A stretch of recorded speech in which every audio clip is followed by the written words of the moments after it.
মোমবাতির মূর্তি তৈরি করার প্রসেসটা তো তোমরা আগের ভিডিওতে দেখেছিলে কিভাবে আমি একটা মোমবাতি গলিয়ে একটা মাটির ছাতের ভেতরে ঢুকিয়ে পুরো একটা দিন ফ্রিতে থুয়ে দিয়েছিলাম, তোমাদের সেটা তো দেখিয়েছি। এই ভিডিওতে দেখাবো আমি কিভাবে এটাকে ঠিকঠাকভাবে বাইরে বের করি, সেটাই তোমাদের দেখাবো। এটা ঠিকঠাকভাবে আদেও হয় না সেটাই দেখাবো।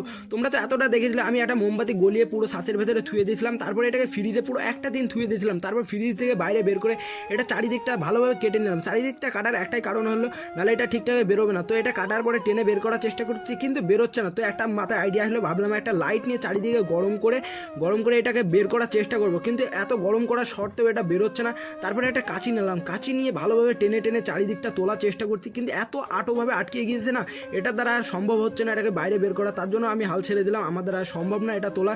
তো যতটা সম্ভব হলো ততটা তুললাম, তোলার পরে দেখছি এটা পুরোটাই নষ্ট হয়ে গেলো। হ্যাঁ, বের করা যেত, কিন্তু এই শ্বাসটা ভাঙতে হতো, শ্বাসটা ভাঙলে বাবা আমাকে ভেঙে ফেলবে, তার জন্য আর বের করলাম না। যাই হোক, এরকম মোমবাতিগুলো কুচি কুচি হয়ে গেলো, এরপরে অন্য কিছু তৈরি করবো, তার জন্য তোমরা সাবস্ক্রাইব করে নাও।